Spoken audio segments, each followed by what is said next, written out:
Arts are one of the most important things when it comes to building your teams and maximizing your damage, and understanding them properly is just as important as your gear. So today, I'm going to break down each damage type one by one for you and explain how Arts Inflictions, Arts Bursts, and Arts Reactions work and how to use them effectively, but also how to enhance each Arts reaction and even transform one. And yeah, you might have not known that you can, so stick around, we're gonna get into it. Now, there are 5 damage types for operators in Endfield. One of them is physical, which has its own mechanics that we'll visit later. The ones we're focusing on today are heat, electric, cryo, and nature. Now, unlike the physical damage type, these 4 are elemental damage types, and each of them can lead to 3 core mechanics, all of which begin with one called Arts Inflictions. Arts Inflictions are simple, and there's only a couple of things you need to remember. The first one is that they are elemental stacks that can be applied most commonly through battle skills, combo skills, and ultimates depending on the operator skill descriptions. And the second one is that they don't do anything on their own. And what I mean by that is applying a single Arts Infliction on its own, say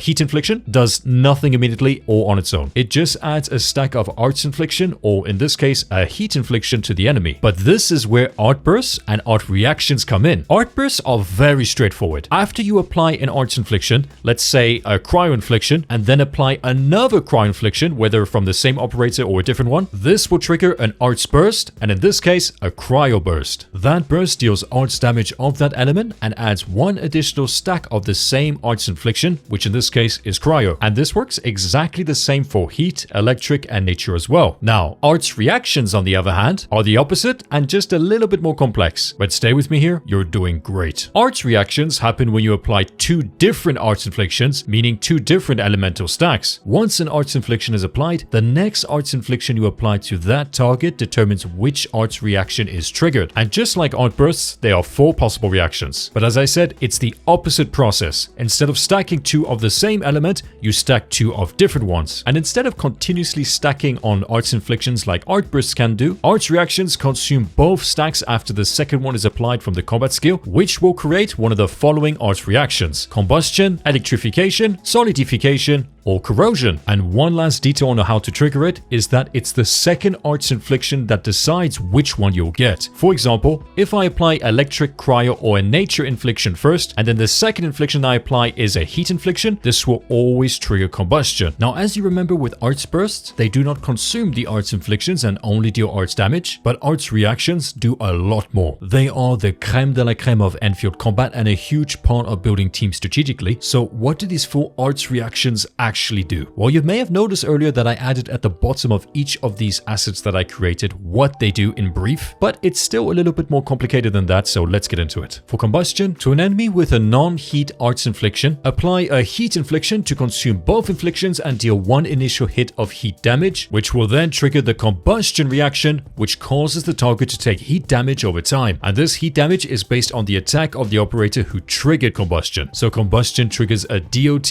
which is damage over time. Electrification, to an enemy with a non-electric Arts Infliction, apply an Electric Infliction to consume both inflictions, deal 1 initial hit of electric damage, which will then trigger the Electrification reaction, which causes the target to temporarily take increased Arts damage. So Electrification boosts Arts damage against the target. Solidification, to an enemy with a non-Cryo Arts Infliction, apply a Cryo Infliction to consume both inflictions and deal 1 initial hit of Cryo damage to then trigger the Solidification reaction, which causes the target to be temporarily unable to move. The only catch is that elite and boss enemies are immune to this effect. But that doesn't mean it's not good. In fact, it's actually one of the best reactions there is because of what comes afterwards, which we will get into just in a moment. And lastly, Corrosion. To an enemy with a non-nature Arts Infliction, apply a Nature Infliction to consume both inflictions, deal 1 initial hit of nature damage, which will then trigger the Corrosion reaction that causes the target to gradually lose all resistance over time. So the Corrosion reaction is a debuff. Now you might think that's it. Well, it actually doesn't stop there. You can enhance an Arts reaction, and for one in particular, you can even transform it. Here's how it works. If you build up multiple Arts Inflictions on an enemy before triggering Combustion, Electrification, or Corrosion, the reaction will consume more than just the 2 required stacks, and by consuming these extra infliction stacks, the reaction becomes stronger. And these multiple stacks on an enemy, whether they are Arts Inflictions or vulnerable stacks from the physical damage type, are collectively referred to and known as as the status level. And the higher the status level, the stronger the resulting arts reaction or physical status, which we'll get into shortly. So if you have more than just 2 arts inflictions on the enemy, before triggering Combustion, Electrification, or Corrosion, the arts reaction will consume more than just the 2 required arts inflictions, and by consuming these extra infliction stacks, the reaction becomes stronger, enhancing the effects we covered earlier. But Solidification is very different, because consuming extra arts infliction stacks when triggering Solidification does nothing. Instead, to take Solidification to the next level, you must apply a vulnerable or physical status effect such as Lift, Knockdown, Crush, or Breach to an enemy that already has Solidification active, and doing so triggers Shatter, which consumes Solidification and deals massive physical damage. And Estelle has a physical status in her combo skill being Lift, so she can trigger Shatter over Solidification on her own, although it's not the most optimal way. The best way to activate Shatter is with either Crush or Breach, as they add to the damage, but right now Shatter just isn't in the meta. And the reason is simple. The 2 best physical statuses for triggering Shatter, being Crush and Breach, barely exist among the operators. The Endmins have Crush in their battle skill, Nishnik has Breach, but he's a 6-star, so for most players, Shatter teams just aren't realistic. But there is one operator that turns the Cryo damage type into something incredible and makes it simply the strongest currently in the game, and that operator is Last Rite, but also by combining her with Yvonne, Arknight, and Ardelia. I want to give you an overview of this Cryo team in this video because it works much differently from what you would expect. Now you might think, and rightly so, that the team concept here, based on what we covered, is Solidification, but actually that's not the goal. It's instead to build as many Cryo inflictions as possible, so Last Rite can consume them with her combo skill. Let me explain. Her combo skill is called Winter's Devour, and this combo skill requires 3 or more Cryo inflictions to trigger it. But when you use it, it consumes all Cryo stacks on the enemy, deals Cryo damage based on the number of stacks consumed, generates ultimate energy per stack consumed, and triggers both of her talents that I'll explain now. But a note, Last Rite cannot generate ult energy from her basic attacks, and she can only generate ult energy via her battle skill and combo skill on her own. Now, about her consuming Cryo inflictions, why is this so good? Well, it's because also her talents feed into this too. Every time she consumes an arts infliction, Last Rite applies Cryo susceptibility for 15 seconds, which reduces the enemy's Cryo resistance, which Yvonne benefits from as well. And her other talent,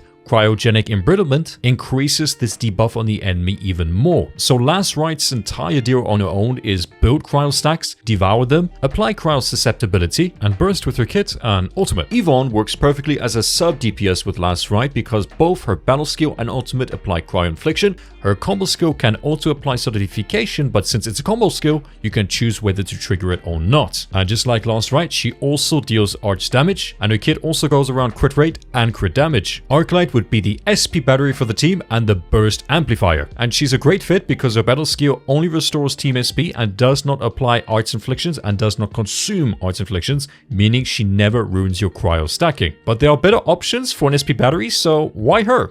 Well, that's because of her ultimate. Because her ultimate can apply an electric infliction, which will trigger Electrification, which makes the target take increased arts damage temporarily. So this means Last Rite and Yvonne will both do more damage when you want to unleash a big burst. And Ardelia, I probably don't have to say why, but she brings great healing to the team, and she can also apply the arts reaction Corrosion, which lowers all of the enemy's resistance. Now, the reason I spoke about this team and introduced it to you and brought the conversation around this is because I want to tell you something, and that is, arts reactions shouldn't always be your main guiding focus when building your teams. Operators' kits can also set the direction for an entire team and can sometimes come first as well, and arts reactions comes after. Now, we just need to get you on board with the physical damage type, and we can wrap this all up. Physical has 4 mechanics that are called physical statuses that you'll find in an operator's combat skills, and these are named Lift, Knockdown, Crush, and Breach. Now, all of them are tied to one thing under the physical damage type, and that is called Vulnerable. Lift and Knockdown add vulnerable stacks, whilst Breach and Crush consume vulnerable stacks. But regardless of which one is on your operator's combat skills, all 4 physical status can only be triggered if the enemy has at least one vulnerable stack. And when you use a combat skill, skill that has lift or knockdown and you hit an enemy for the first time, you've just applied a vulnerable stack to the enemy. But this will not activate lift or knockdown since there were no vulnerable stacks on the enemy beforehand. For example, when I use a combat skill with a physical status, like Shen's battle skill Ascending Strike that has lift, if I hit an enemy with no vulnerable stacks, it will apply vulnerable and lift won't activate. But now that the target does have a vulnerable stack and we launch Shen's battle skill again, lift will activate as a vulnerable stack is present, and she will also apply another vulnerable stack as well, meaning we now have 2, and of which you can apply up to 4 stacks. And the same process applies to the physical status Knockdown. Now the physical statuses Crush and Breach do add a vulnerable stack on the first hit, but then consumes it when launched again to deal more physical damage or increase physical damage against that target. So to recap,